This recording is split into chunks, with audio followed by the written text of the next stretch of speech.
Oke, halo. Malam, malam, Ya, halo, malam. selamat malam semua ya. Selamat malam semua. Iya, oke. Ya, ya. Ya, El, Ya, saya ya, kedengaran semua, kedengaran dengan jelas, aman semua. Aman-aman bagus suaranya. ya, oke. You open it, El. Oke. Selamat datang teman-teman, saudara, Bapak, Ibu. Selamat datang di lebih dari live Q&A, dan hari ini kita membahas khotbah dari Pastor Umin Handayanto minggu kemarin, yaitu bagus banget, loneliness kills but healthy friendship saves. Ini sangat menarik, kenapa? Karena bicara tentang bagaimana kesepian itu bisa membunuh, tetapi hubungan yang sehat mampu menyelamatkan seseorang.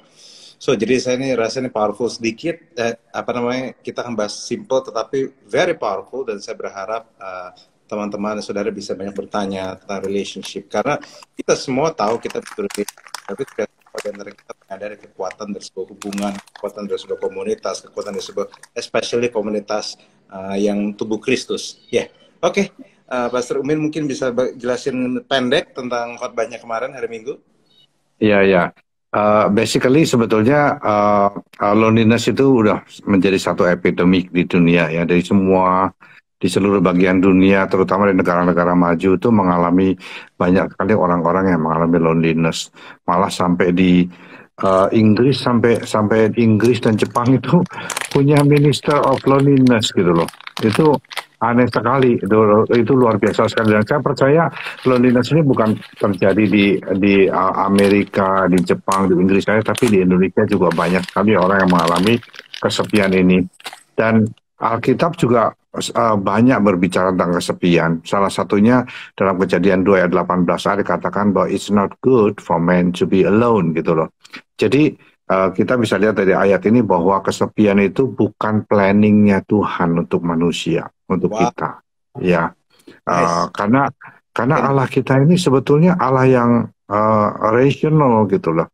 Dia ingin ada satu hubungan, dan kita kan diciptakan menurut image-nya Tuhan ya. Jadi kita juga adalah makhluk sosial yang sebetulnya yang berkomunitas ya. Dan masalah kesepian ini adalah sebetulnya bukan masalah lingkungan, suasana, tapi masalah hati sebetulnya, masalah mental. Satu sejenis daripada kesedihan yang dirasakan oleh orang-orang yang mengalami kesepian. Ya, jadi menurut survei penyelidikan, bahkan di dalam dunia kedokteran, di dalam dunia psikologi dikatakan bahwa orang yang mengalami kesepian yang kronis, yang dalam, yang parah, itu bisa mengganggu kesehatan fisik dan kesehatan mental. Dua-duanya terganggu. Ya, orang bisa sakit secara fisik, orang bisa sakit secara mental karena mengalami kesepian. Dan kesepian ini orang merasa walaupun di tengah-tengah keramaian dia merasa terasing, dia merasa tidak diinginkan, tidak dibutuhkan, ya, tidak ada yang peduli, ya. Walaupun dia punya keluarga, dia punya pasangan, punya suami istri, tapi tetap merasa kesepian itu nggak hilang di dalam hidup dia. Nah, sepian ini bukan sepi, itu bukan sunyi gitu loh. Tuhan Yesus sendiri kan suka pergi ke tempat yang sunyi, berdoa semalaman, yang Rasul Paulus juga, dan kita juga ada waktu-waktunya kita juga membutuhkan sendirian ya.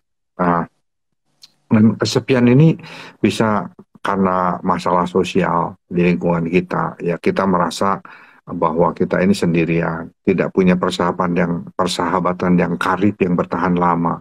Mungkin punya teman-teman dekat, sebentar aja udah pisah lagi karena perbedaan, karena masalah apapun juga ya. Dan kemudian persaingan hidup, karier ini kan sekarang very individualistik kan manusia ini ya. Dan manusia bisa menyebabkan rasa kesepian karena hal itu. Bisa juga karena psikologis gitu, karena dia mungkin punya trauma masa lalu, belum diberesin, merasa diremehkan, direndahkan, dibully, ya. Atau juga dia bisa merasa bersalah, dia punya tertuduh terus gitu loh, masalah psikologis. Masalah rohani, dia bisa hubungan dengan Tuhan, dengan orang-orang sekitar juga yang nggak benar gitu loh. Nah, pernah terjadi ya, ada satu survei yang panjang sekali, yang dilakukan oleh Harvard University, namanya Harvard Study of Adult Development. Itu dilakukan sejak tahun 38 dan sampai sekarang itu sebenarnya masih berjalan bergenerasi-generasi gitu loh. yang perisetnya juga, yang terlibat dalam research itu juga bergenerasi-generasi udah ganti orang, tapi tetap berjalan terus karena mereka ingin melihat bagaimana perilaku daripada kehidupan manusia dari generasi-generasi itu, apa yang terjadi dengan kesehatan mereka dan psikologi mereka dan kebahagiaan mereka. Nah, ada dua grup yang diselidiki. Satu adalah orang yang berpendidikan dari mahasiswa Harvard College. Satu lagi anak-anak dari lingkungan yang sangat miskin di Boston, USA. Dilakukan 724 orang. Setelah sekian lama mereka dewasa, pekerjaannya masing-masing berbeda-beda. Ada yang pekerja pabrik, ada yang jadi pengacara, ada yang jadi dokter, ada yang jadi tukang bangunan. Malah salah satu jadi presiden Amerika, John F. Kennedy. Ya, luar biasa sekali. Setelah 75 tahun, ternyata masih ada 60 orang yang hidup dari 724 orang itu. Lalu mereka mengambil satu kesimpulan dari sekian banyak riset yang mereka lakukan bahwa good relationship keep people happier and healthier. Wow. Relationship yang sehat itu bikin orang lebih bahagia dan lebih sehat, ya, secara fisik, secara mental. Jadi ada 3 pelajaran penting yang mereka dapatkan setelah sekian lama. Mereka bilang begini, social connection itu sangat bagus gitu, dan loneliness kills. Ya, jadi orang-orang yang kesepian itu lebih buruk kesehatannya, lebih nggak bahagia, lebih cepat pikun pada waktu masa tua, dan umurnya lebih pendek. Ya, nah itu yang kedua mereka bilang begini, bukan jumlah teman yang kamu punya, bukan jumlah orang-orang sekitar kamu yang menentukan, tapi justru close quality of the close relationship itu that matters. Jadi quality dari para close relationship itu penting sekali. Kalau kita banyak orang tapi high conflict, itu juga bad health, ya, baik physically maupun mentally gitu. Jadi walaupun udah tua, kalau punya relationship yang bagus, moodnya juga tetap lebih bagus. Yang ketiga mereka bilang gini, bukan cuma fisik kita yang kena, brain kita juga kena kalau relationship itu very bad. Ya, mereka bisa, orang jadi lebih cepat pikun, memorinya lebih cepat hilang, ya, dan merasa mereka cemas, gelisah pada waktu masa tua mereka. Bahkan survei yang lain juga bilang yang sama, ya, happy married couples itu hidupnya lebih lama. Orang yang sering datang ke gereja, beribadah, menyembah Tuhan sungguh-sungguh, 14 tahun umurnya lebih panjang dari 75 tahun survei ini. Luar biasa sekali. Ya, dan kemudian bilang juga gini, kalau orang happy people itu 7-10 tahun umurnya lebih panjang. Ya, jadi live longer, healthier, happier gitu. Nah, ini luar biasa sekali. Jadi sekarang harus bagaimana supaya kita nggak feel lonely dan nggak dalam kondisi yang kesepian, merasa tidak terperhatikan dan terbuang dari lingkungan. Dia bilang kita sering coba untuk bikin teman gitu loh, tapi temannya suka salah. Oleh sebab itu lebih baik kita tidak berteman, bersahabat dengan orang yang suka bertengkar, berbantah-bantah.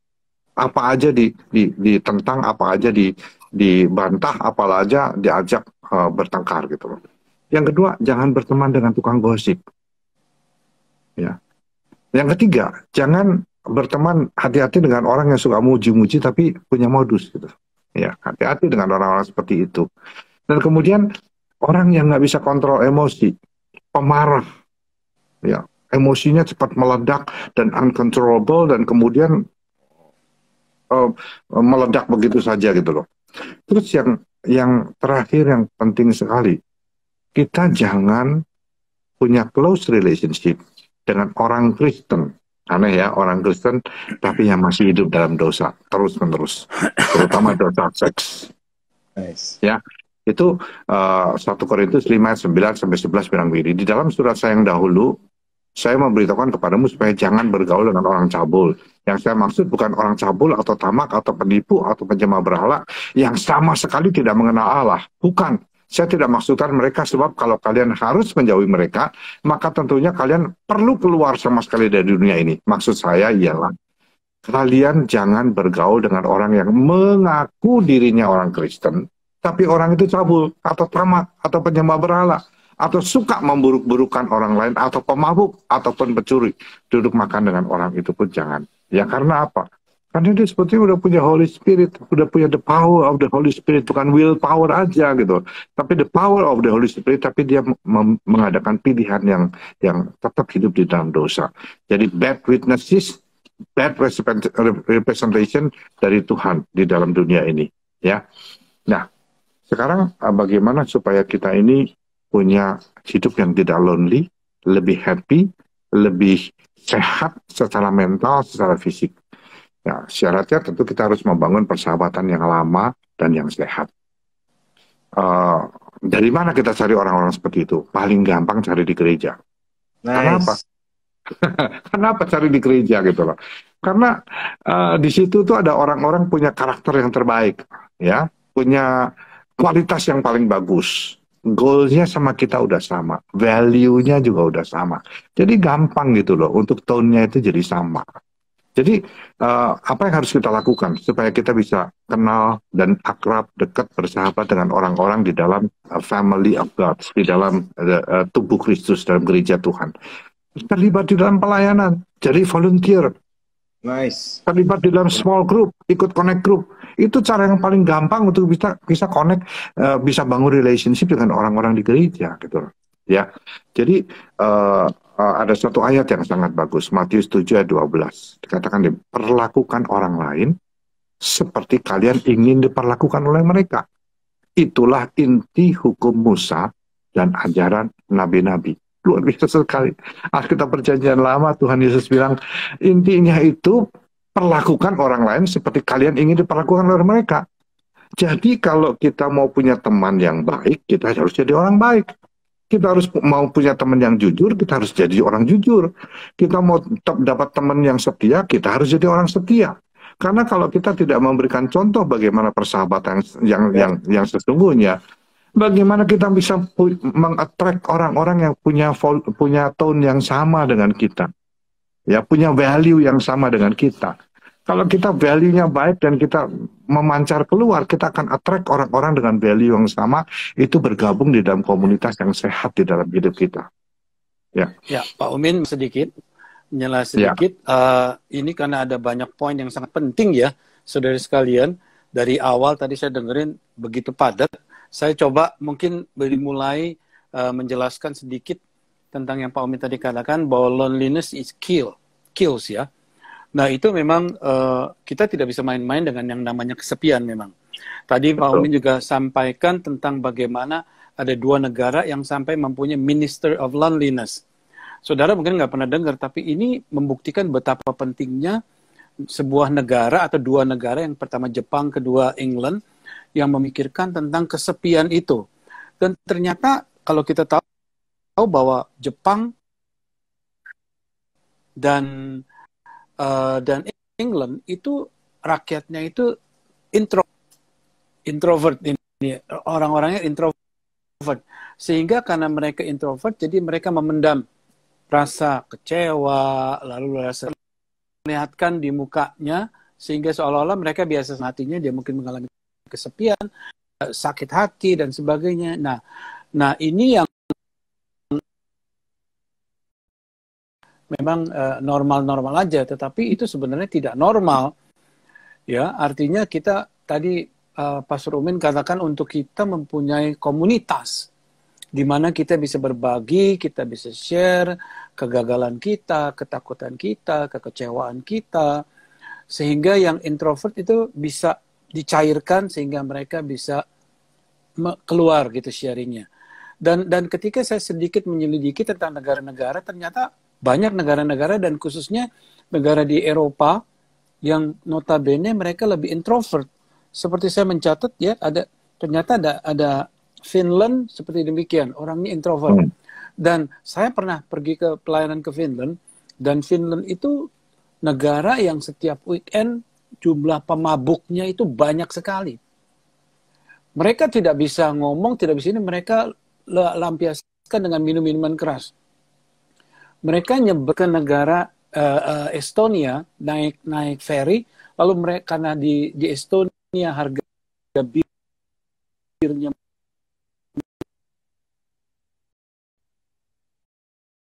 murah. Jadi mereka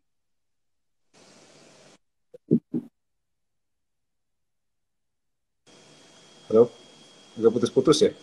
Iya, putus-putus ya.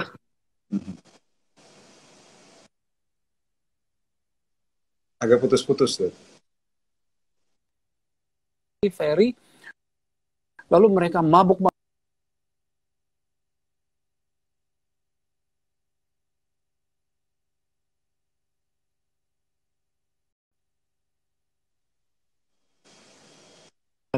Sampai ke Helsinki.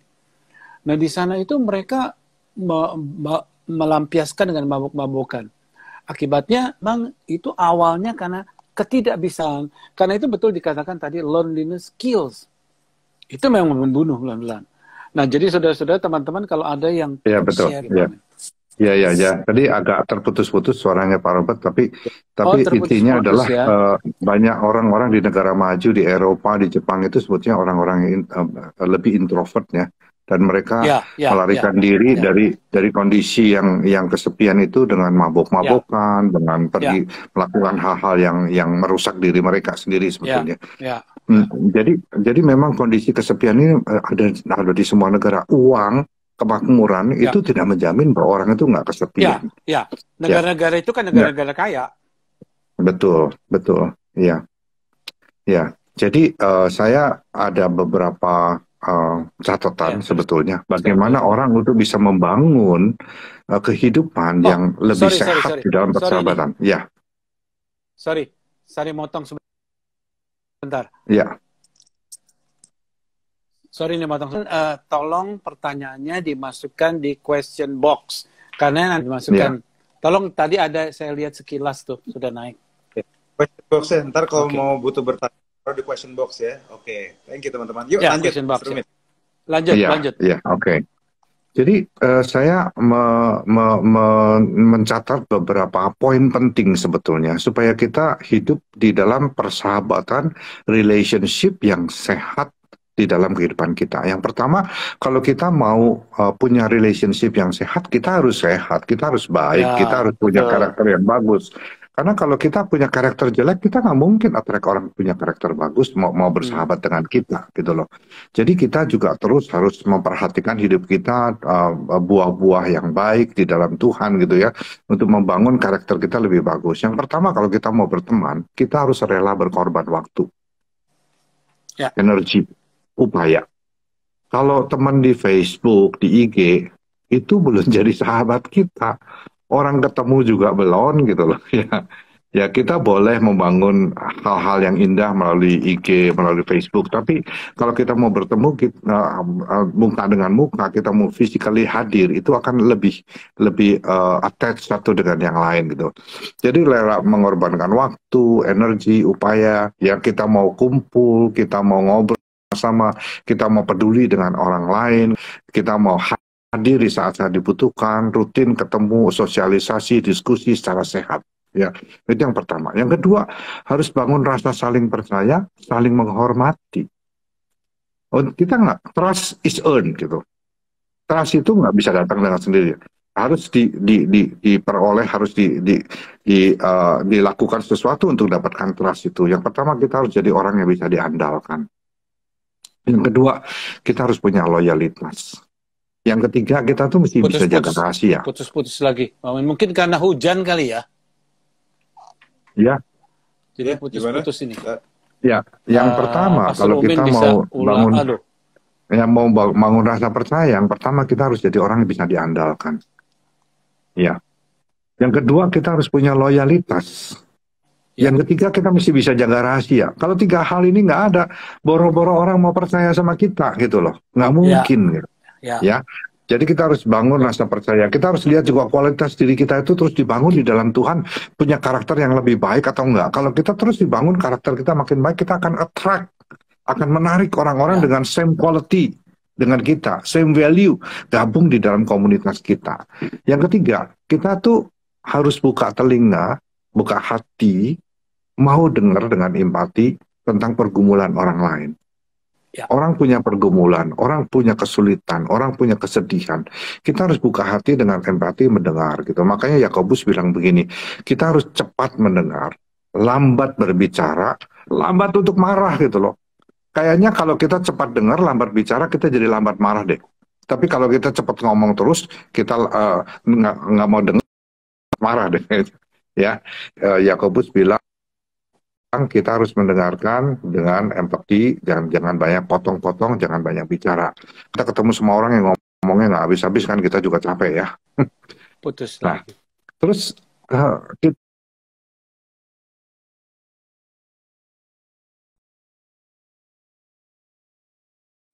ya, jadi karena nggak ada orang yang sempurna. Tuhan aja terima kita belum, waktu kita belum sempurna.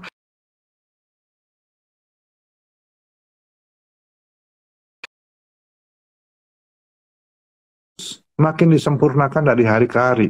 Demikian juga friendship itu harus interaksi sedemikian rupa sehingga kita tuh makin dewasa karena persahabatan itu.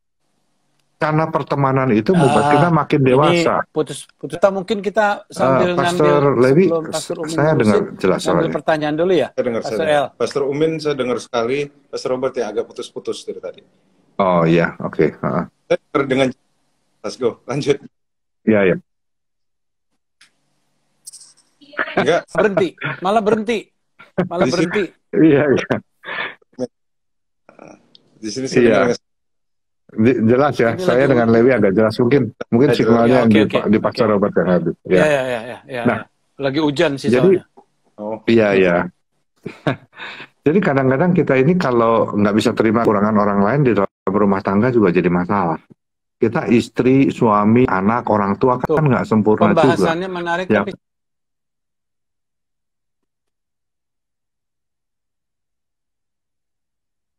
Iya. Saya coba Lewi ya, dengar jelas ya. Lanjut.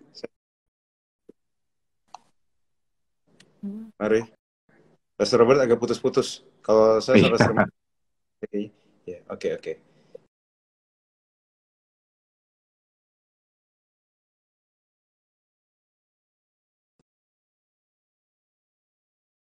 Kita juga harus mau menerima kekurangan mereka juga. Karena Tuhan Yesus juga tidak menuntut kita sempurna segera gitu, tapi kita bertumbuh bersama, kita menjadi lebih baik bersama, menjadi lebih dewasa bersama-sama di dalam persahabatan yang sehat. Ya, bukan kita mengharapkan orang lain ketemu sama kita langsung udah sempurna, udah bagus, sudah hebat gitu, enggak gitu. Tapi justru kita harus sama-sama, kita didewasakan, kita bertumbuh, dia juga bertumbuh bersama-sama dengan kita gitu ya. Demikian juga dalam hubungan kekeluargaan. Nah, yang kelima saya katakan bahwa suka dan duka itu harus dijalani bersama. Ya, orang-orang itu kan di dalam season of life, kadang-kadang mengalami dia tuh seneng, kadang-kadang berbahagia. Kita bahagia bersama dengan dia. Kadang-kadang susah, kadang-kadang menderita, kadang-kadang jatuh. Kita sedih bersama-sama dengan dia, gitu loh. Ya, jadi puji dan dengan cara seperti itu kita baru bisa membangun persahabatan yang jauh lebih baik, gitu loh. Jadi pada intinya, saya akan akhiri dengan 3 poin sebetulnya yang sangat penting menurut saya. Yaitu yang pertama, kalau kita mau punya teman-teman yang sangat dekat, teman-teman persahabatan kita harus encourage spiritual growth. Kalau membuat kita drag down kita punya spiritual, mereka bukan teman kita yang baik. Ya. Nice, very nice. Oke, lanjut. Ya, itu yang pertama. Yang kedua, kita secara emosional harus saling support. Karena emosi orang itu bisa naik, bisa turun, dia bisa sedih, bisa senang. Kalau kita cuma senangnya jadi dinikmati bersama, tapi sedihnya ditinggal, itu yang sangat berbahaya. Ya, jadi dia harus bisa support kita secara emotion. Kalau pada waktu kita up, waktu kita down, kita ada bersama-sama dengan dia. Terus yang ketiga, ini penting sekali, saya suka sekali. Challenge kita untuk berpikir. Artinya apa? Artinya kita harus diskusi. banyak hal di dalam hidup kita, kalau kita teman kan major thing kan udah jadi sama. Kita percaya pada Tuhan Yesus yang sama. Kita percaya pada nilai-nilai yang kekudusan yang sama. Kita percaya bahwa nggak boleh korupsi, nggak boleh melakukan hal-hal yang jelek-jelek, itu harus value-nya sama. Tapi kan yang lain-lain, yang ribuan yang lain belum tentu sama. Cara saya besarin anak saya belum tentu sama dengan sahabat saya. Cara saya mengalami Tuhan Yesus, pengalaman saya, belum tentu sama dengan teman saya mengalami Tuhan Yesus. Cara bersikap dengan cara dia bersikap berbicara pada istri. Tapi kalau di-share, jadi sehat, jadi kaya, jadi dewasa, jadi bagus gitu loh. Saya dapat pengalaman yang indah tentang pengalaman dia dengan Tuhan Yesus, cara dia bersekutu dengan istri dia, cara dia membesarkan anaknya, itu enrich saya punya pengalaman, experience, dan dia akan menjadi manusia yang lebih baik di dalam hidup saya. Itu penting sekali kita lakukan supaya jauh dari paralodiness dan membangun persahabatan yang sehat. Wow, Pastor Min bagus banget. Awesome. Teman-teman, saya mau nanya, memang tadi sempat sedikit putus-putus, tapi are you guys blessed? Tuhan harus berkati, semoga ini bisa membantumu di dalam membangun kehidupanmu di dalam Tuhan, bahwa di dalam membangun kehidupan kita dalam Tuhan, kita nggak bisa sendirian. Kita kedewasaan seringkali hanya bisa terjadi saat kita berada dalam komunitas atau punya lingkungan yang sehat, atau punya pertemanan dan relationship yang sehat. Dan kita juga harus posisikan diri jadi teman yang baik, itu yang bisa diandalkan, yang loyal, bisa dipercaya, berempati, buka telinga. Kalau kita cuma nggak bisa terima kekurangan orang kan sulit juga ya. So, wow, hari ini there's a lot of questions, sudah ada banyak pertanyaan, dan saudara, yuk kita mau lihat satu-satu yuk. Ini mungkin dari yang paling atas dulu. Nah, ini nih, Pastor Umin, mari kita jawab. Shalom, Pastor, gimana cara untuk menghadapi teman yang selalu menjatuhkan mental, suka menyalahkan? Nah, cara gue punya temen nih, suka nyalahin, kayak jatuh ini, bikin jatuh mental, kayak ngejelek-jelekin terus. Apa yang harus kita lakukan, maksudnya? Iya, seneng nggak berteman sama dia? Ya, enggak lah. Pertanyaan saya, seneng nggak berteman dengan dia? Jadi kalau memang ada teman yang suka menjatuhkan mental terus, ya jangan terlalu deket lah. Kita cari teman juga yang menguatkan mental kita, diimbangin gitu loh. Ya, kalau kita memang belum bisa menerima hal itu dengan baik, ya jangan terus-terusan bergaul dengan orang-orang seperti itu. Nah, kita juga kadang-kadang harus periksa diri kita loh. Kita juga suka jatuhin mental orang lain nggak gitu loh. Nah, kalau kita memang juga tukang jatuhin mental orang lain, ya kita akan menarik orang-orang yang sama gitu, yang tukang jatuhin mental kita juga gitu loh. Ya. Jangan sampai di posisi kayak gitu ya. Jadi memang kita perlu self reflect, dan kita perlu self aware ya, yang bermasalah orang lain atau kita. Jangan sampai kita juga bermasalah, ternyata kita juga suka jatuhin mental orang lain ya. So, tapi satu hal juga sebenarnya dari mana sih itu pengajaran bahwa menjatuhkan mental orang itu lebih bagus daripada mengatakan yang sebenarnya?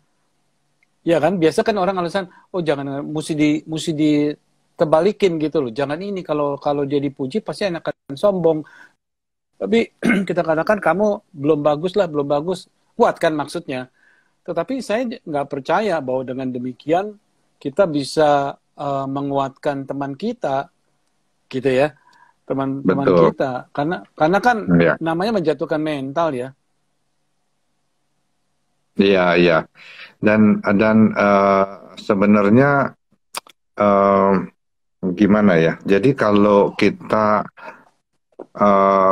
buka pikiran kita untuk kata-kata yang negatif, orang kan bisa ngomong apa, kita nggak bisa kontrol loh orang mau ngomong apa sama kita. Kita nggak mungkin bisa kontrol. Tapi kita bisa kontrol emosi kita bisa kontrol hati kita. Untuk kita sebetulnya terima yang bagus, buang yang jelek. Oleh sebab itu saya sebetulnya lebih suka kalau kita mengalami seharian itu, kita mengalami banyak emosional down ya gitu ya, dari teman, dari peristiwa apa segala macam. Malam-malam kita adakan detox emosi gitu loh. Kita bersekutu dengan Tuhan, ikut itu loh worship from home ya. Tiap hari Jumat malam gitu ya, detox kita punya emosi gitu loh ya, dibersihkan gitu loh. Jadi kita bisa mengucap syukur lagi sama Tuhan. Kadang sih memang tadi ada yang jawab tuh, ada yang bilang ada yang baper juga sih. Iyalah, gimana enggak kalau orang bisa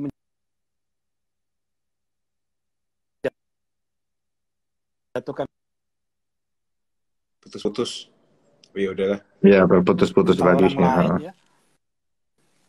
Ya pasti kan ada juga yang tersinggung demikian. Tapi memang kita harus bisa ya.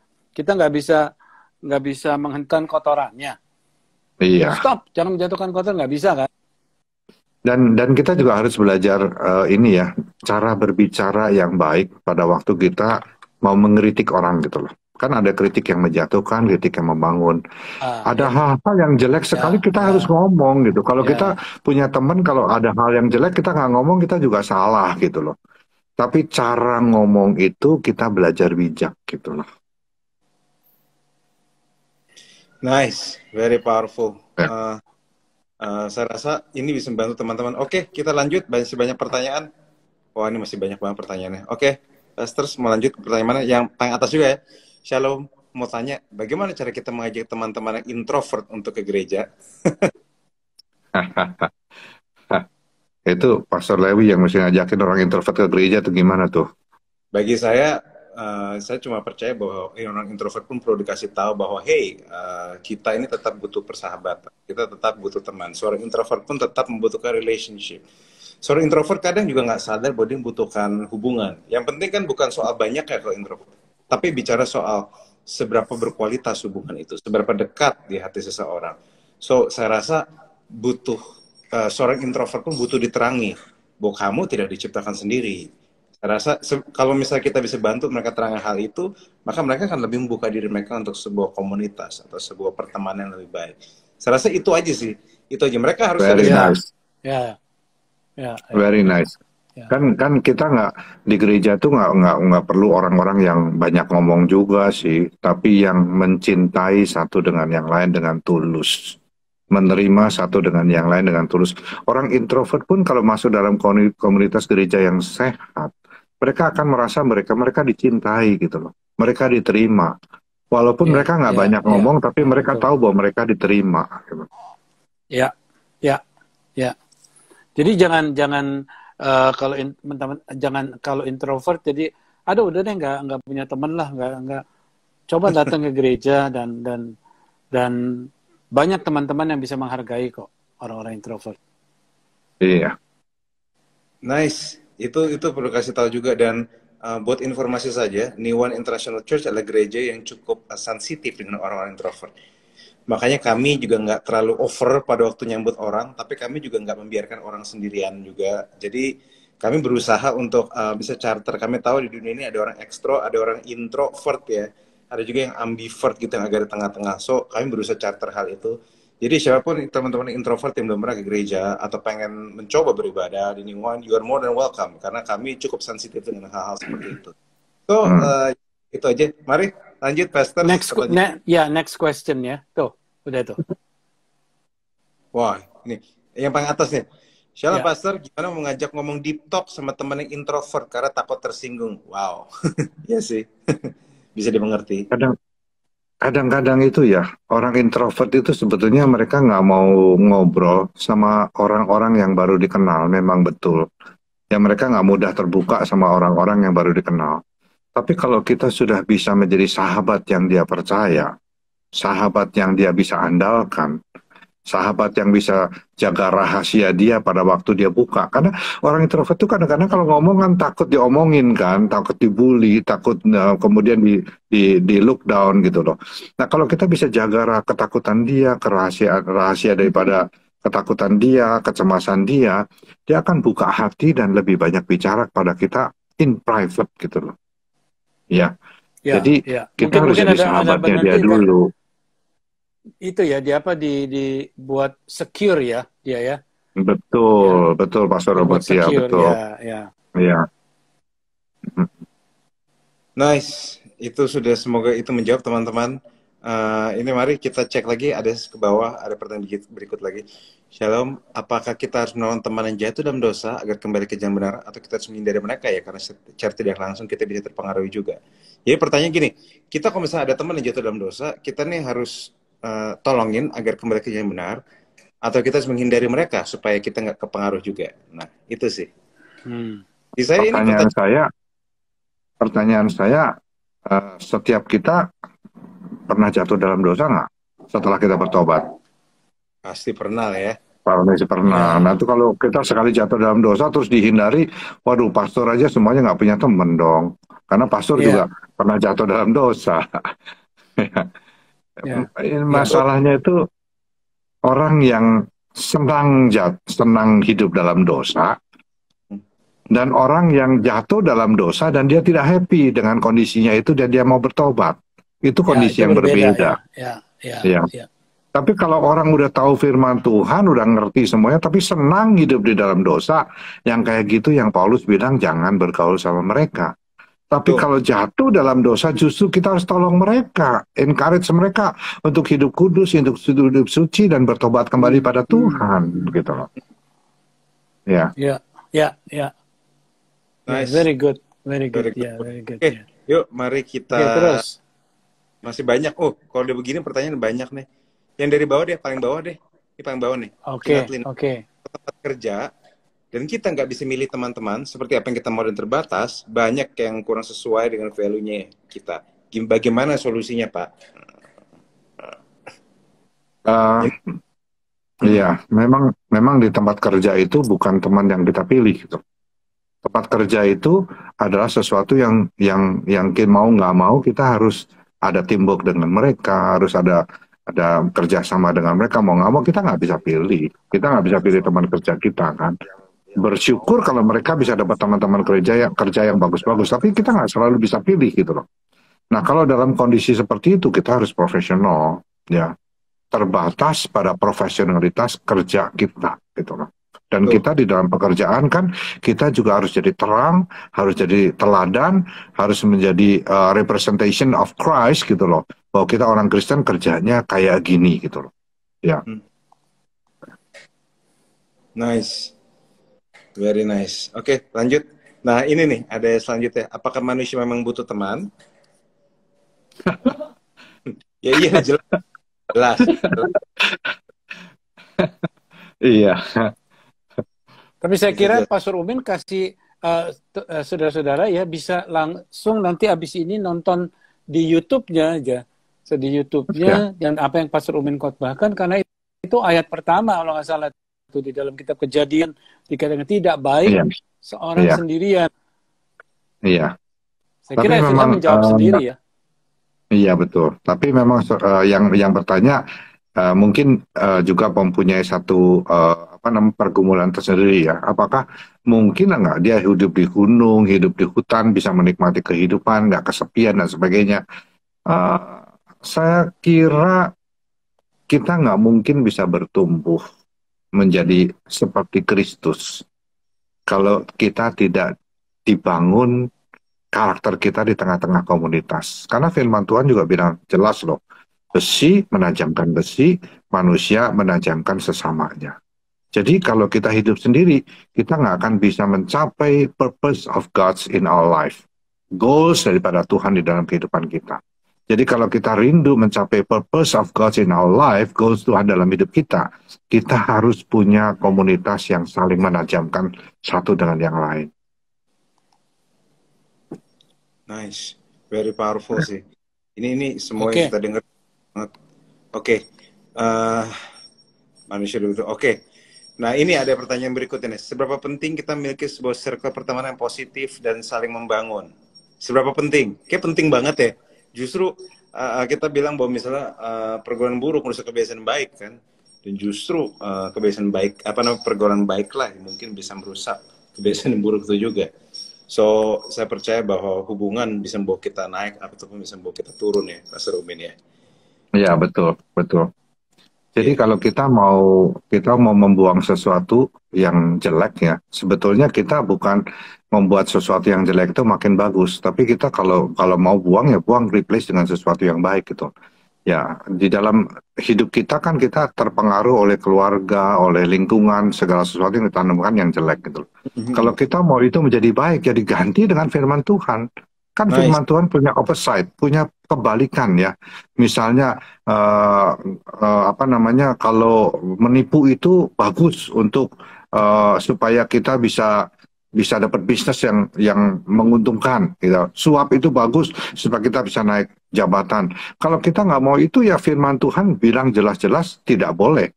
Gantikan itu dengan firman Tuhan gitu. Bukan korupsinya dikurangin deh.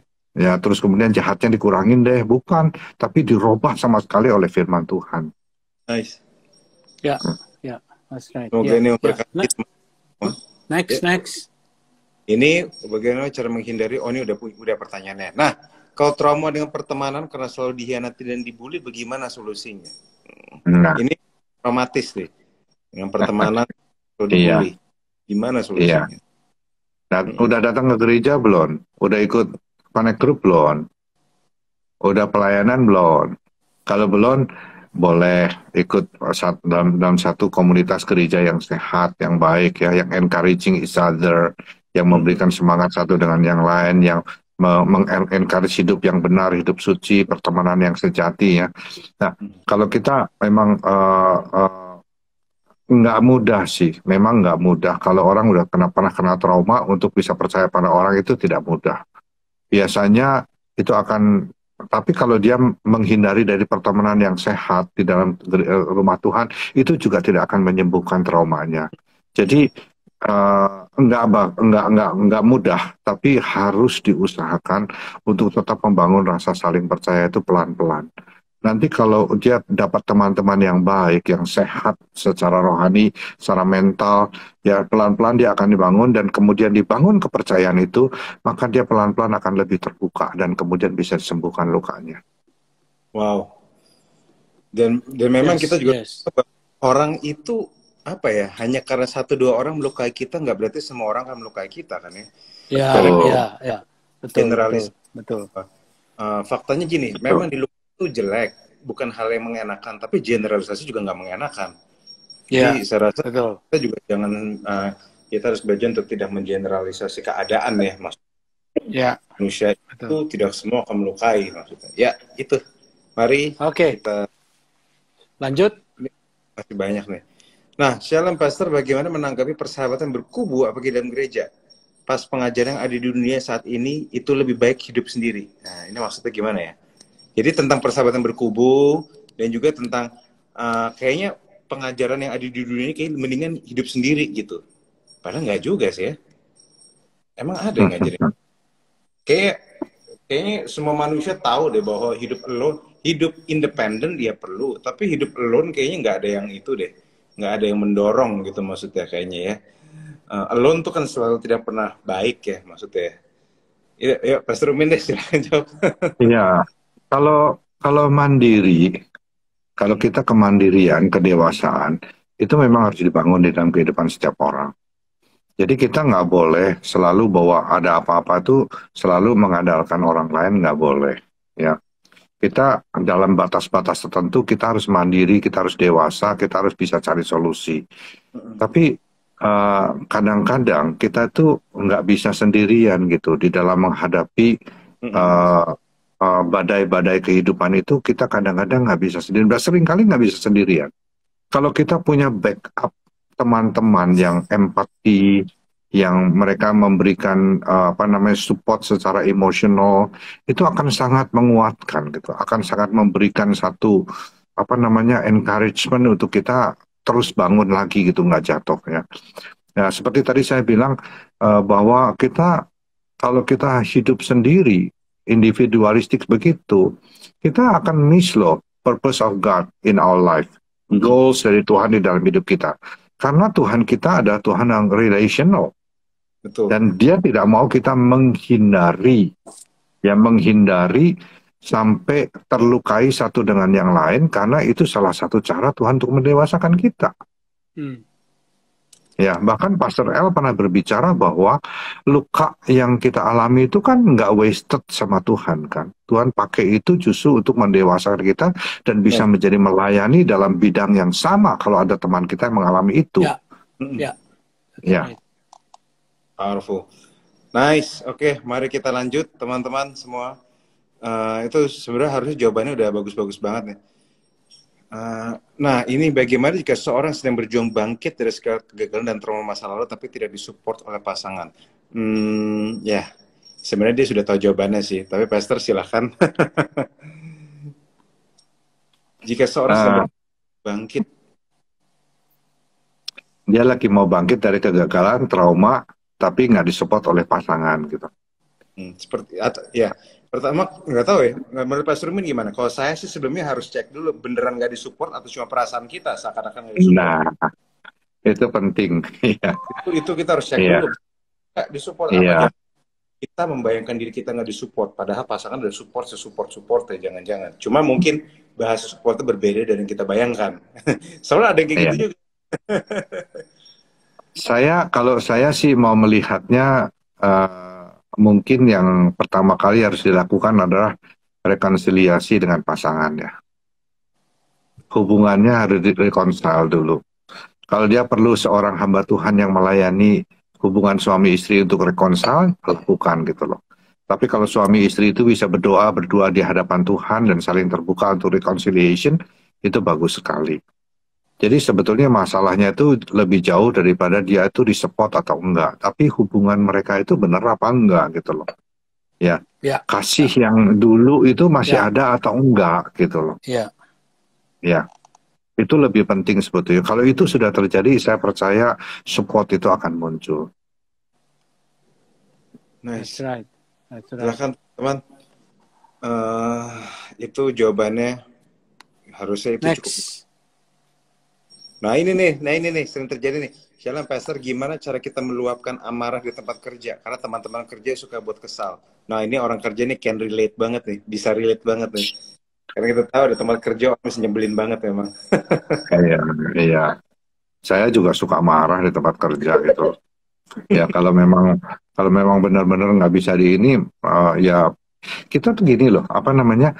Kalau misalnya kita punya anak gitu loh, ya. Kalau saya kasih analogi anak aja dulu. Anak kalau salah, kalau berbuat sesuatu yang kurang ajar gitu loh, kan kita mesti benerin dia dong, gitu loh.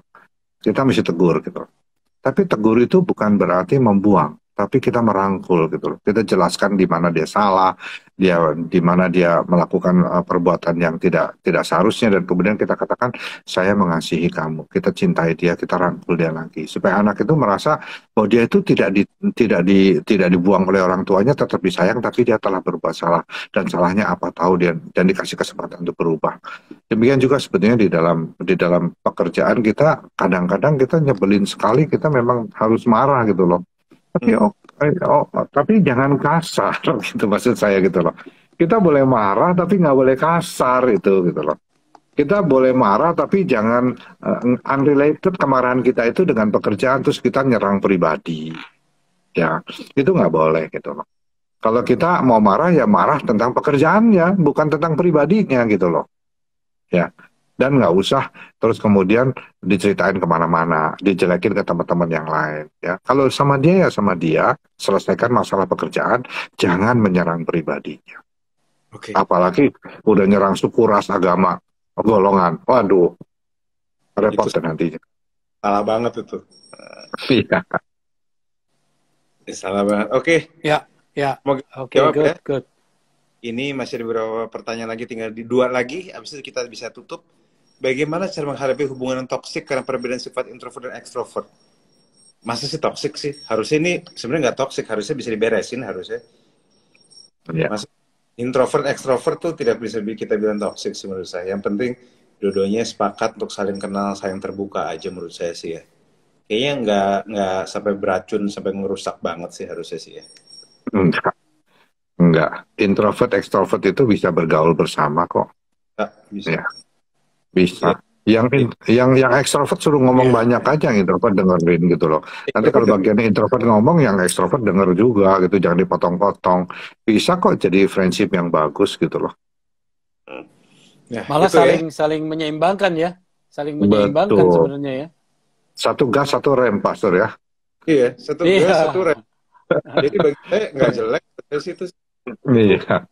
Temanan yang baik. Itu kalau misalnya jadi, itu bagus sekali tuh kalau seimbang tuh. Iya. benar, Itu tuh benar. contoh yang ekstrovert introvert, Pastor Umin dan Bu Elsy. Waduh, itu gue itu ngomong panjang banget. Pastor Umin Oh, denger. Ya, iya, kalau iya. kalau mau tahu dan kenalan, silakan datang ke NWI Church hari Minggu jam 10 pagi. Pastor L, Pastor Robert. Kalau saya lagi khotbah, saya ekstrovert loh. Iya Iyalah. sih. Tapi kalau lagi di rumah, saya agak introvert sedikit karena Kalau kalah banyak introvertnya. sama istri. Ya, ya, ya.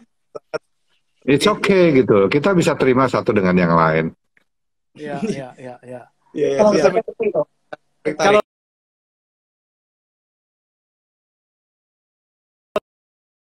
lagi belanja urusan rumah, ya suaminya aja lah ya. Iya. Ya, mari ini yang terakhir pertanyaannya. Gimana harus bersikap dengan orang bisa cepat berubah mood ya? Pagi marah-marah, sore baik-baik lagi seperti tidak masalah. Jadi takut ada di lingkungan gini. Tapi gimana ya Pak? Nggak bisa menghindar karena 70% waktu habis di sana. Waduh, pagi marah, sore Waduh, kasihan amat. meriah amat ya. Ini kenapa ya? Menurut saya sih, kok sebelum Pak Suruh menjawab, izinin saya jawab dulu. Menurut saya kamu perlu cek, dia marah-marahnya kenapa? Ada orang yang saya pelajari gini, ada orang marah-marah karena memang ada yang dipendem. Ada orang marah-marah di kantor karena biasanya di kantor itu biasanya pagi-pagi itu paling stres gitu. Makin sore makin nggak terlalu. Ada yang kayak gitu juga. Atau ada yang sebaliknya, pagi nggak terlalu stres, siang-siang malah makin stres. Tapi ada juga yang memang karena memang ya ada jiwanya sakit. Ada juga yang kayak gitu. Jadi menurut saya harus dicek dulu. Kalau dia alasan jelas pagi marah-marah terus sore udah lebih tenang, menurut saya itu kita harus, menurut saya secara personal kita jangan tersinggung. Kita harus berusaha ngerti. Karena siapa tahu dia memang pagi-pagi suka banyak masalah, banyak urusan, banyak kerjaan. Tapi begitu udah sore, tensionnya mulai turun, dia bisa tenang lagi. Nah, kita harus cek dulu alasan menurut saya sih. Oke, Pak Pastor Robert gimana? Pak Pastor Robert. Kita mesti kita mesti lihat dulu nih yang pagi-pagi marah nih laki apa perempuan nih. Iya sih. Lagi datang haid kali. Pagi-pagi marah lagi main sekali ya. Ya. Kali. Tapi saya kira banyak faktor kali ya. Banyak faktor kalau apalagi kalau orang mau kerja ya, mungkin dia kena macet atau mungkin dia lagi macet-macet tiba-tiba dipotong sama tetangganya, dia jengkel. Jadi saya kira banyak faktor sih ya. Ya, terus Iya, betul. hujan jadi Betul. macet semuanya. Itu kan kadang-kadang juga orang masuk kantor mukanya muram. Saya kira ya dalam segala menghadapi situasi yang seperti ini mengucap syukur aja sih. Betul, betul. Ya, Dan mengucap syukur karena kita nggak tahu. Dan kalau bisa bangun tidur jangan buka dulu handphone dong. Doa dulu, menyembah Tuhan dulu. Kalau buka handphone yang dibuka Alkitab dulu gitu loh. Baru yang lain-lain. Kalau udah di feel-nya dulu sama hal-hal yang ngagetin, ya berita-berita yang nggak bagus, ya nanti ke bawah mood-nya sepanjang hari juga gitu loh. Dan kadang-kadang memang ada orang yang berangkat dari rumah itu udah punya mood yang jelek karena ada hubungan suami istri yang ribut dulu gara-gara anak, gara-gara pembantu, gara-gara supir. Ya itu hal bisa ke bawah sampai ke kantor loh. Ya. Luar biasa. Ya. Jadi banyak faktor ya, banyak faktor. Ya betul. Ya. Banyak faktor. Ya, tapi masih bersyukur loh, masih bersyukur karena pulangnya kan dia baik kan. Coba lebih parah lagi kalau beginya marah, pulangnya marah kan lebih parah lagi gitu. Betul. Ya. Itu aja.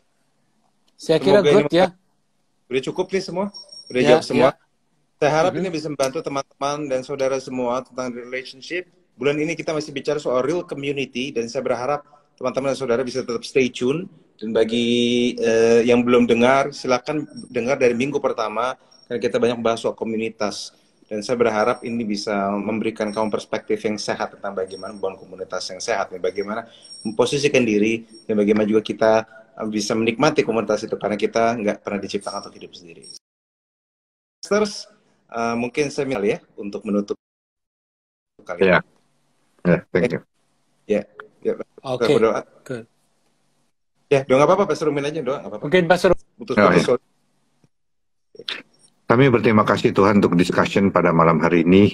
Berdoa biar Roh Kudus yang terus memberikan pencerahan, memberikan hal-hal yang baik yang membuat kami lebih mengerti tentang kebenaran Tuhan di dalam yang Tuhan ungkapkan di dalam masalah loneliness dan persahabatan yang sejati di dalam Tuhan. Ya, Tuhan memberkati semua yang sudah mengikuti discussion ini, dan Tuhan memberkati kehidupan mereka menjadi orang-orang yang makin baik dan makin berguna di dalam tangan Tuhan. Dalam nama Tuhan Yesus. Amin. Amin. Thank Oke. you everyone. Terus bless you Ya, all. selamat malam. God bless Tuhan you. God memberkati. bless you. God Tuhan bless berkati you. semuanya. Ya, Bye. Bye.